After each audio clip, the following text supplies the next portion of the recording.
तुलसी को जल देने से क्या फायदा होता है। दोस्तों, एक बात की बात है, देवर्षि नारद भगवान श्री कृष्ण से मिलने के लिए द्वारिका नगरी में पधारे हैं। नारद जी को देखकर भगवान श्री कृष्ण प्रसन्न होकर उनको स्वागत करते हुए कहते हैं, आइए देवर्षि, द्वारिका में आपका स्वागत है। आज के इस प्रयोजन से द्वारिका में आपका आगमन हुआ है। नारद जी कहते हैं, हे प्रभु, आप सब कुछ जानते हुए भी पूछ रहे हैं। भक्त वत्सल्य अगर दास को आज्ञा दे तो आपसे मैं कुछ पूछने की चेष्टा करता हूँ।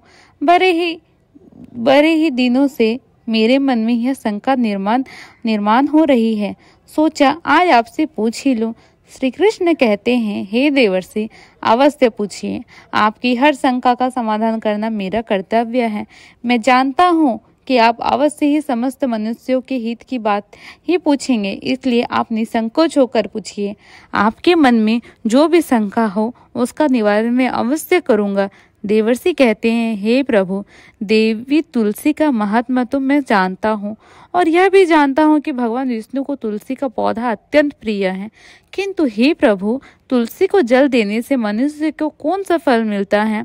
मैंने देखा है कि अनेक ऋषि मुनि तथा पृथ्वी लोक के निवासी तुलसी को जल अर्पण करते हैं, इसलिए मैं आपके पास तुलसी को जल देने का महात्मा जानने के लिए आया हूँ। तुलसी को जल देना क्यों चाहिए और तुलसी को जल देने से क्या फायदे हैं, कृपया आप मुझे विस्तार से बताने की कृपा करें। भगवान श्री कृष्ण कहते हैं, हे देवर्षि, आप सत्य कहते हैं। वनस्पतियों में मुझे तुलसी सबसे अधिक प्रिय है। तुलसी साक्षात लक्ष्मी का ही रूप है। तुलसी पत्र के बिना भगवान विष्णु किसी भी प्रकार का भोग को स्वीकार नहीं करते हैं। देवर्षि, आज मैं आपको तुलसी को जल देने के महात्मा की एक अत्यंत प्राचीन कथा सुनाता हूँ। इस कथा के माध्यम से आपको आपके सभी प्रश्नों के उत्तर मिल जाएंगे। जो भी इस कथा को ध्यान से सुनता है उसे 100 वर्षों तक तुलसी को जल देने का फल मिलता है। इसलिए देवर्षि, आप इस कथा को ध्यान से पूरा अवश्य सुने। देवर्षि कहते हैं, हे प्रभु, आपके मुख से साक्षात माता लक्ष्मी स्वरूपा तुलसी को जल देने का महात्मा सुनना बड़े सौभाग्य की बात है। इसलिए हे प्रभु, आप मुझसे यह आत्मा को कहिए, कथा को कहिए। मैं ध्यान पूर्वक इसका श्रवण करूंगा और इसका तीनों लोकों में प्रचार करूंगा। फिर भगवान श्री कृष्ण नारद जी को कथा सुनाने लगते हैं।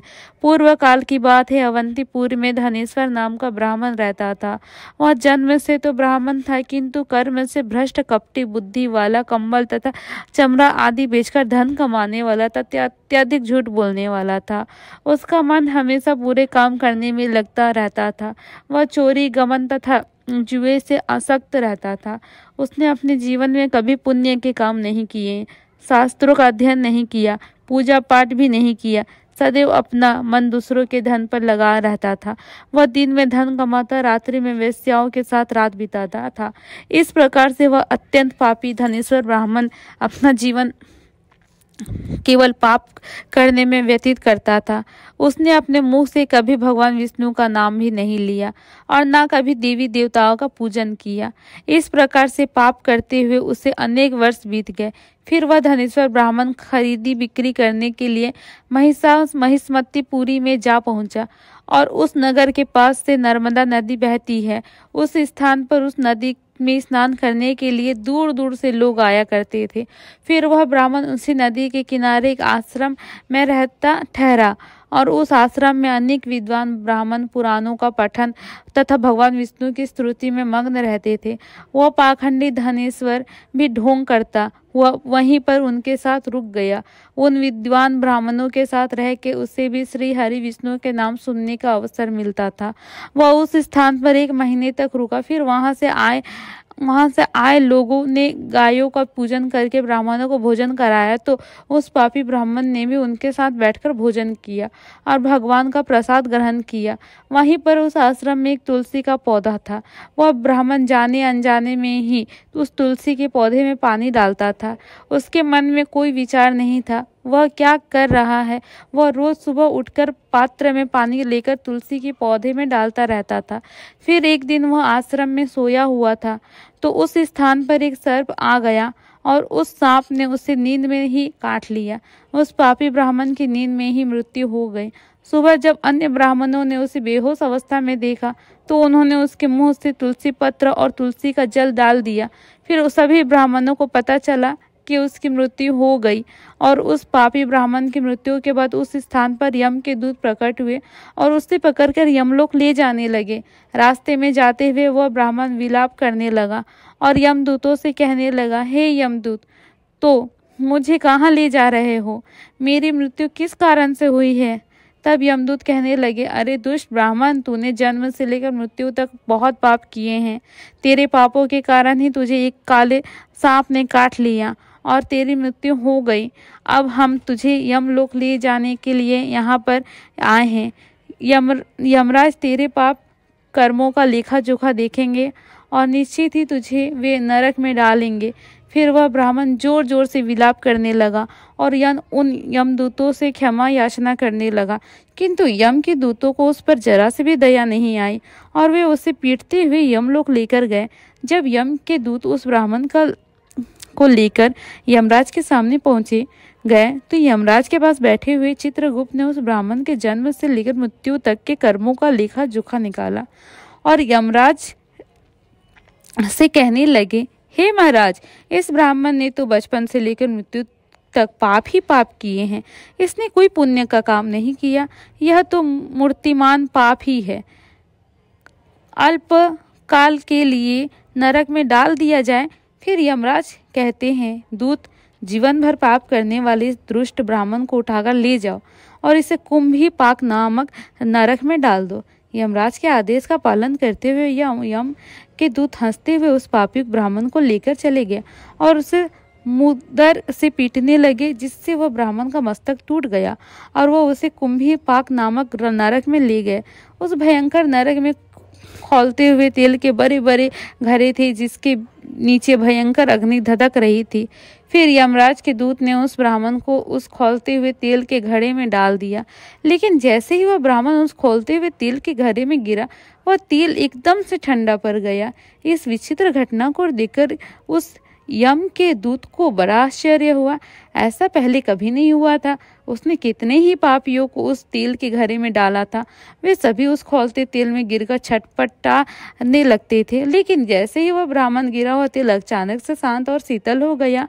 इस आश्चर्य को देखते ही वह यमदूत तीव्र गति से दौड़ता हुआ यमराज के पास पहुंच गए। यमराज ने पूछा, हे दूत, क्या बात है, इतनी तीव्र गति से दौड़ते हुए क्यों आ रहे हो? फिर वह दूत कहता है, यमराज, आपने जिस ब्राह्मण को कुंभीपाक में डालने के लिए कहा था, जैसे ही हमने उसे कुंभीपाक नरक में डाल दिया, नरक की अग्नि बुझ गई, वह खौलता हुआ तेल भी ठंडा पड़ गया। फिर यमराज कहते हैं, हे दूत, यह तो बड़ी ही विचित्र घटना है। ऐसा तो पहले कभी नहीं हुआ। यमराज विचार कर रहे होते हैं, तभी उस स्थान पर देवर्षि नारद पधारे और देवर्षि नारद को देखकर यमराज अत्यंत प्रसन्न होते हैं और उन्हें प्रणाम करके उनका स्वागत करते हैं। फिर यमराज नारद जी से कहते हैं, हे देवर्षि, आप उचित समय पर आए हैं। हमने आज एक अत्यंत पापी ब्राह्मण को कुंभी नरक में गिराया, किंतु उसके गिरते ही नरक की अग्नि ठंडी पड़ चुकी है और खौलता हुआ तेल भी शीतल बन गया है।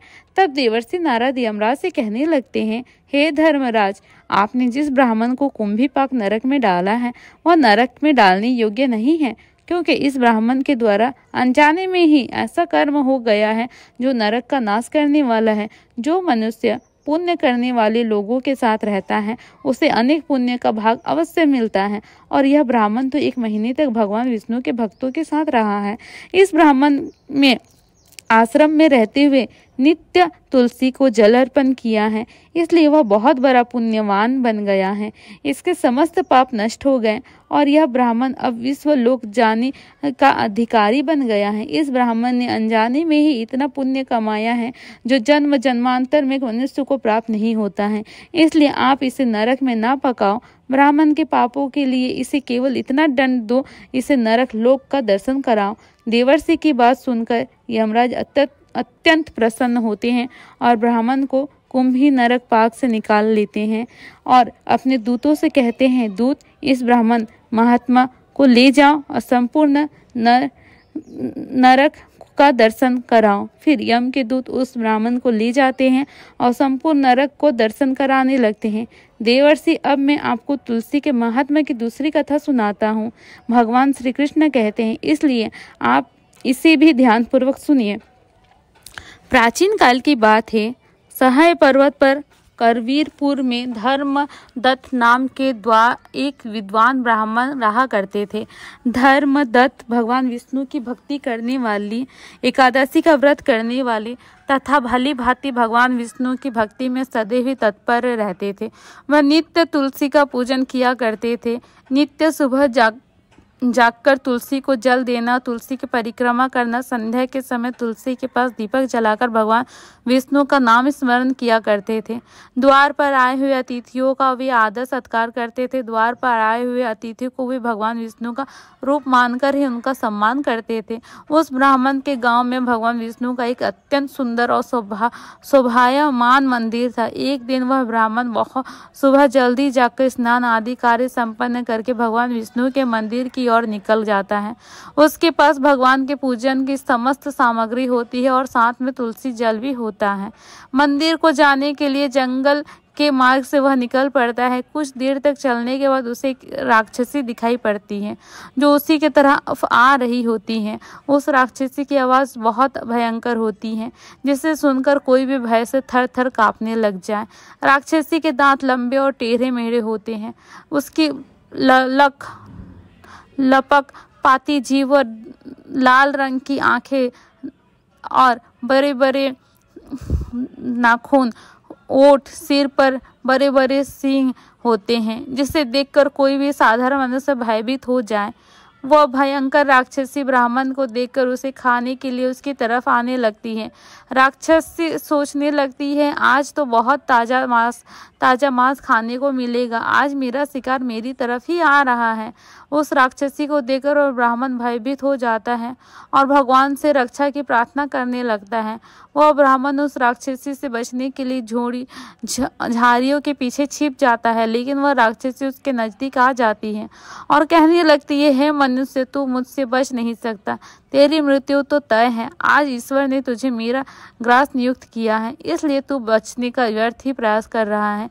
इस जंगल में मुझसे कोई नहीं बच सकता। जो भी प्राणी मेरे पास आता है वह मेरा भोजन अवश्य बन जाता है। मुझे पता है तू झाड़ियों के पीछे छिपा हुआ है। तेरी आकृति मुझे साफ साफ दिखाई पड़ रही है, इसलिए तू जल्दी मेरे सामने आ। राक्षसी की ऐसी बातें सुनकर ब्राह्मण के पसीने छूटने लगते हैं। वह भय से थरथराता है, उसका अंग अंग कांपने लगता है। फिर वह ब्राह्मण विष्णु भगवान का स्मरण करते हुए सोचने लगता है, मैं भगवान विष्णु का परम भक्त हूँ, नित्य उनकी पूजा करता हूँ, मुझे राक्षसों से कैसे भय। अगर भगवान की यही इच्छा है तो मैं उस राक्षसी का सामना खड़ा हो जाता हूँ। फिर वह ब्राह्मण साहस करते हुए बाहर आ जाता है और साहस करते हुए पात्र में रखा हुआ तुलसी दल मिश्रित जल उस राक्षसी के ऊपर फेंक देता है। तुलसी दल मिश्रित जल राक्षसी पर पड़ते ही राक्षसी का अंग अंग जलने लग जाता है। उसके सभी पातक नष्ट हो जाते गए और उस जल के प्रभाव से उस राक्षसी का उग्र स्वभाव अचानक से शांत हो जाता है। फिर उसे अचानक से उसके पिछले जन्मों का स्मरण होने लगा। उसने पिछले जन्म में जो जो पाप कर्म किए थे वह सब उसे याद आने लगा और उसे नरक में कौन कौन सी सजाएं भुगतनी पड़ी थी, सब कुछ अचानक से उसे याद आ गया। फिर वह राक्षसी उस ब्राह्मण की ओर देखकर कहने लगी, हे ब्राह्मण देवता, आप कौन हैं? आपने मुझ पर यह कौन सा जल डाल दिया है जिससे मेरा अंतःकरण शुद्ध हो गया और मेरी तामसिक प्रवृत्ति नष्ट हो गई। मैं तो यहाँ पर आपको भोजन समझकर खाने के लिए आई थी, किंतु अब मेरी भूख भी शांत हो चुकी है और मुझे अपने पूर्व जन्म के कर्म याद आने लगे हैं। किस कारण से मुझे राक्षसी का शरीर प्राप्त हुआ? पूर्व जन्म के पाप के कारण ही मैं इस दशा को पहुंच गई हूँ। इसलिए हे ब्राह्मण देवता, मुझे क्षमा करके बताने का कष्ट करें। ब्राह्मण कहता है, हे राक्षसी, मैं भगवान विष्णु का भक्त हूँ, धर्मदत्त हूँ और मैंने तुम पर तुलसी का दल मिश्रित जल डाल दिया है जिससे तुम्हारे दुष्ट स्वभाव का नाश हुआ है। हे राक्षसी, तुम मुझे बताओ, तुम कौन हो? तुम कहाँ से आई हो? इस वन में राक्षसी बनकर क्यों भटक रही हो? इस पाप के कारण तुम्हारी ऐसी दुर्दशा हुई है, मुझसे सारी बातें विस्तार से बताओ। यदि तुम्हारी मुक्ति का कोई उपाय हो तो मैं अवश्य करूँगा। फिर वह राक्षसी कहने लगी, हे ब्राह्मण देवता, मैं आपको मेरे पूर्व जन्म का वृत्तांत सुनाती हूँ। पूर्व जन्म में सौराष्ट्र नाम के नगर में भिक्षु नाम के एक ब्राह्मण रहा करते थे, जो अत्यंत गुणवान, पुण्यवान तथा धर्म का पालन करने वाले थे। मैं उन्हीं की पत्नी थी और मेरा नाम कल था। उस जन्म में मैं बड़े भयंकर स्वभाव की स्त्री थी। मैंने वचन से अपने पति का कभी भला नहीं किया, कभी उन्हें भोजन नहीं कराया। मैं अकेले ही मिष्ठान भोजन करती थी और पति को बासी अन्न खिलाती थी। मैंने हमेशा अपने पति की आज्ञा का उल्लंघन किया, कभी उनकी कोई बात नहीं मानी, हमेशा अपनी ही मनमानी करती थी। कलह करना मुझे विशेष प्रिय था। मैं सदैव ही अपने पति के साथ कलह करती थी। मैंने अपने पति के माता पिता को कभी सेवा नहीं की, उनके साथ सदैव ही दुर्व्यवहार किया। मेरे पति मुझसे सदा दुखी रहते थे। मेरे आचरण से उन्हें बहुत कष्ट होता था। मेरे दुष्ट आचरण से दुखी होकर मेरे पति ने दूसरी स्त्री से विवाह करने का विचार किया। तब मैंने क्रोध में आकर विष खाकर अपने प्राण त्याग दिए। फिर यमराज के 2 दूत मुझे लेने के लिए आ गए और मुझे पासाम से बांधकर पीटते हुए यमलोक ले गए। यमदूतों ने मुझे यमराज के सामने खड़ा कर दिया। यमराज की विकराल रूप देखकर मुझे बड़ा भय लगने लगा। मुझे देखकर यमराज ने चित्रगुप्त से कहा, हे चित्रगुप्त, देखो तो सही, इस स्त्री ने अपने जीवन में कौन से कर्म किए हैं। इसने कोई शुभ कर्म किए हैं या नहीं, इसके पाप अधिक हैं या पुण्य। तब चित्रगुप्त ने मेरे कर्मों का लेखा जोखा देखते हुए कहा, हे धर्मराज, इसने तो अपने जीवन में कोई भी पुण्य काम नहीं किया है। यह स्वयं मिष्ठान भोजन करती थी और पति को बासी भोजन खिलाती थी, इसलिए इसे चमगादड़ के जन्म में डाल देना चाहिए, उचित होगा, जहाँ पर यह विष्ठा खाती हुई जीवन व्यतीत करती। इसने सदैव ही अपने पति से द्वेष किया है तथा उसकी प्रवृत्ति सदा ही कलह करने वाली थी, इसलिए इसे स्वर्णम के जन्म में डाल दिया जाए, जहाँ पर यह विष्ठा का भोजन करती हुई समय व्यतीत करे। हे धर्मराज, इस पापी स्त्री ने जिस बर्तन में भोजन बनाया है, उसी बर्तन में हमेशा भोजन किया है। इसी दोष के कारण इसे बिल्ली के जन्म में डाल दिया जाए, जिससे यह अपने ही संतान का भक्षण करने लगेगी। इस स्त्री ने अपने पति को निमित्त बनाकर विष पासन करके आत्मघाती किया है। इसे अत्यंत निंदनीय कार्य के लिए कुछ काल के लिए प्रेत बनकर पृथ्वी पर निवास करेगी। इसे दूतों के साथ मरु प्रदेश में भेज देना चाहिए, वहां पर यह अनेक वर्षों तक प्रेत का शरीर धारण करके रहेगी। चित्रगुप्त के द्वारा इस प्रकार से मेरे कर्मों का लेखा जोखा बताने के बाद धर्मराज ने अपने दूतों को आज्ञा देकर मुझे नरक में डाल दिया। नरक में अनेक वर्षों तक सजा भोगने के बाद मुझे अलग अलग प्राणियों के जन्म में डाल दिया गया। इस प्रकार से अनेक पशुओं को जन्म प्राप्त करके अब मैं इस जन्म से मैं प्रेत बनकर घूम रही हूँ। प्रेत के शरीर में आकर मुझे 500 वर्ष बीत चुके हैं। इस प्रेत के शरीर में मैंने अनेक निष्पाप मनुष्य को खाया है और अनेक प्राणियों का भक्षण किया है। फिर एक दिन मैंने भूख प्यास से पीड़ित होकर एक पुरुष के शरीर में प्रवेश किया। उस पुरुष के साथ मैं कृष्ण नदी के तट पर आ गई। वहां पर भगवान विष्णु के पार्षद ने मुझे उस पुरुष के शरीर से निकालकर बलपूर्वक वहां से भगा दिया। हे ब्राह्मण देवता, तभी से मैं भूख प्यास से व्याकुल होकर प्रेत बनकर इधर उधर भटक रही हूँ। आज मैं इस जंगल में अपनी भूख मिटाने के लिए आई थी, तब मेरी नज़र आप पर पड़ी, किंतु आपके हाथ से मेरे ऊपर तुलसी दल मिश्रित जल पड़ने से मेरे पाप नष्ट हो गए और मुझे मेरे पूर्व जन्म का स्मरण हुआ, जो मैंने आपको सारा बता दिया है। हे प्रिय, आप मुझे पर कृपा कीजिए। आप कोई पुण्यात्मा दिखाई पड़ते हो, कृपया आप मुझे इस प्रेत के शरीर से मुक्ति दिलाइए। दत्त ब्राह्मण कहता है, हे राक्षसी, तीर्थ स्नान दान तथा व्रत आदि कार्यों से मनुष्य के पाप नष्ट हो जाते हैं, किंतु इस समय पर तुम प्रेत के शरीर में हो, इसलिए वह कार्य तुम नहीं कर पाओगी। तुम्हारी ऐसी दुर्गति देखकर मुझे बड़ा दुख हो रहा है। तुम्हारा दुख देखकर तुम्हारा उद्धार किए बिना मेरा मन को शांति नहीं मिलेगी। मैं भगवान विष्णु का भक्त हूँ और मैं नित्य तुलसी को जल देता हूँ, तुलसी का प्रणाम करता हूँ। शास्त्र कहते हैं, जो तुलसी को जल देता है उसके समस्त पाप नष्ट हो जाते हैं। इसलिए मैं तुम्हें मेरा तुलसी को जल देने का पुण्य प्रदान करता हूँ। यह पुण्य लेकर तुम उत्तम गति को प्राप्त हो जाओ, ऐसी मैं भगवान विष्णु के श्री चरणों में प्रार्थना करता हूँ।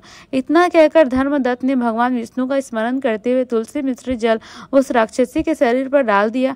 कहा, हे प्रभु, मैंने सच्चे हृदय से तुलसी को जो जल चढ़ाया है उसका पुण्य इस राक्षसी को देता हूँ। कृपया इसको मुक्ति प्रदान कीजिए। जैसे ही वह तुलसी मिश्रित जल उस राक्षसी के शरीर पर पड़ा, उसका राक्षसी शरीर भस्म हो गया। उसके शरीर से एक दिव्य रूप धारण की हुई स्त्री निकली। वह साक्षात देवी के समान तेजस्वी दिखाई देने लगी। उसका रूप देखकर ऐसा पहचाना जाता था कि वह स्वर्गलोक से कोई अप्सरा हो। तब उस स्त्री ने धर्मदत्त को प्रणाम किया और कहने लगी, हे द्विज, हे ज्येष्ठ, आपकी कृपा से मुझे इस पापी शरीर से मुक्ति मिली है। मैं पाप के समुद्र में डूब रही थी। आप मेरे लिए नौका बनकर आए हैं। फिर आकाश से एक दिव्य विमान उतरा और उस विमान में भगवान विष्णु के 2 पार्षद बैठे हुए थे। उस दिव्य विमान और उसमें बैठे हुए पार्षद को देखकर धर्मदत्त को बड़ा विस्मय हुआ। उसने उन पार्षदों को प्रणाम किया। ब्राह्मण को प्रणाम करते हुए देखकर वे पार्षद कहने लगे, हे ब्राह्मण, तुम्हें धन्यवाद है, क्योंकि तुम सदा ही भगवान विष्णु की आराधना में मग्न रहते हो, अतिथि का सत्कार करते हो, तुम धर्मात्मा हो और एकादशी का व्रत का अनुष्ठान करते हो। तुमने बचपन से लेकर आज तक तुलसी को जल दिया, उसकी सेवा की है। मैं तुम्हारे पुण्य के दान से ही यह राक्षसी पाप से मुक्त होकर विष्णु लोक को जा रही है। जब तुम्हें इस शरीर का अंत होगा, तुम अपनी पत्नी के साथ भगवान विष्णु के धाम वैकुंठ लोक में जाओगे और उन्हीं के समीप चिरकाल तक निवास करोगे। श्री कृष्ण कहते हैं, देवर से इस प्रकार से तुलसी जल देने का पुण्य प्रदान करके दत्त ब्राह्मण ने उस राक्षसी को मुक्ति दिलाई। हे भगवान श्री कृष्ण कहते हैं, हे देवर से, वनस्पति नाम तुलसी मास का नाम कार्तिक प्रिय एकादशी तिथि नाम च वक्त्र नाम द्वारका मम वनस्पतियों में मुझे तुलसी प्रिय है। मास के कार्तिक मास तिथि एकादशी और क्षेत्र में मुझे द्वारका प्रिय है। इसलिए जो मनुष्य नित्य तुलसी की पूजा करता है, तुलसी को जल देता है, वह मुझे सबसे अधिक प्रिय है। उस मनुष्य की कभी दुर्गति नहीं होती, वह कभी नरक में नहीं गिरता। जिन घरों में तुलसी का पौधा सदैव ही हरा भरा रहता है, उस घर में सुख शांति समृद्धि बनी रहती है।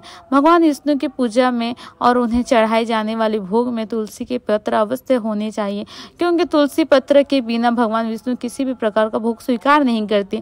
इसलिए प्रत्येक घर में तुलसी का पौधा अवश्य होनी चाहिए। जहाँ पर तुलसी का पौधा हो, उस स्थान के आसपास थूकने से घोर अनर्थ होता है। तुलसी के पास जल से भरा हुआ पात्र भी नहीं रखना चाहिए। तुलसी के पौधे के पास दीपक जलाने के बाद दीपक को वहां से हटा देना चाहिए, क्योंकि तुलसी के नीचे बुझा हुआ दीपक रखना अशुभ माना जाता है। जिस स्थान पर भी तुलसी का पौधा होता है, उस स्थान को हमेशा ही स्वच्छ रखना चाहिए।